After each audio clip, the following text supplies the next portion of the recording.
আজকের যাত্রা ঢাকা থেকে চট্টগ্রাম রেলপথ সীতাকুণ্ডের উদ্দেশ্যে।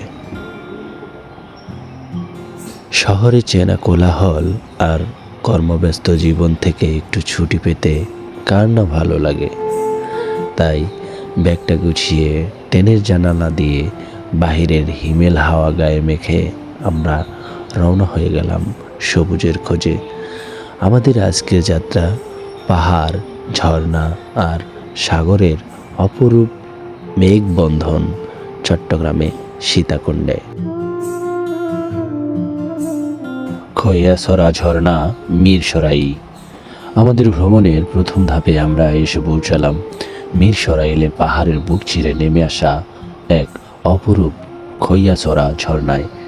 ট্রেইল ধরে হেঁটে আসার পর সব ক্লান্তি যেন ঝর্ণার হিমশীতল পানি স্পর্শে এক নিমিষে উধাও হয়ে গেল। ঝর্ণার হিমশীতল পানির ছোঁয়া নিয়ে আমাদের পথ চলা এবার অন্য এক গন্তব্যে। দুপাশে সবুজ শ্যামল মেঠোপথ আর শান্ত গ্রামীণ প্রকৃতি পার হয়ে আমরা এগিয়ে চলছি এক অদ্ভুত সুন্দর মোহনার দিকে। অবশেষে আমরা পা রাখলাম সেই কাঙ্ক্ষিত গুলিয়াখালী সৈকতে। সমুদ্রের ঠিক কোল ঘেঁষে জেগে থাকা সেই বিচ্ছিন্ন সবুজ চর আর শান্ত বাতাস আমাদের স্বাগত জানালো এক নতুন রূপে। গুলিয়াখালী ব্রিজের মূল আকর্ষণ হলো এই ঢেউয়ের তোপে প্রাকৃতিকভাবে তৈরি হওয়া ছোট ছোট মাটির নালা বা গর্তগুলো।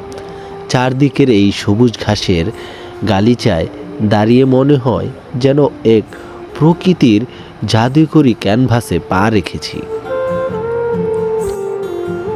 জোয়ারের জল যখন এই সবুজ ঘাসগুলোতে ছুঁয়ে যায় তখন চারপাশের পরিবেশটা হয়ে ওঠে আরও মোহনীয়। বন্ধুরা মিলে সমুদ্রের এই শান্ত জলে পা ভিজিয়ে প্রকৃতির সাথে মিশে যাওয়ার আনন্দটাই আলাদা। সমুদ্রে পানির উপর জেগে থাকা এই মরা গাছের ডালপালা আর শ্বাসমূলগুলো যেন এখানে এক গা ছমছমে নীরবতার সৃষ্টি করেছে। ঢেউয়ের ছোট ছোট আঘাত আর বাতাসের সই সই শব্দ মনের সব ক্লান্তি ভুলিয়ে দেয়। মেঘলা আকাশের নিচে শান্ত ঢেউয়ের মেলা দেখতে দেখতে আমাদের এই চমৎকার ভ্রমণের সমাপ্তিটা ঘটল। ব্যস্ত জীবনে এমন কিছু মুহূর্তেই তো জীবন আবার নতুন করে বাঁচার শক্তি যোগায়। কেমন লাগলো আমাদের ভিডিও যাত্রা কমেন্ট করে জানান। আর দেখা হবে অন্য কোনো চেনা পথে।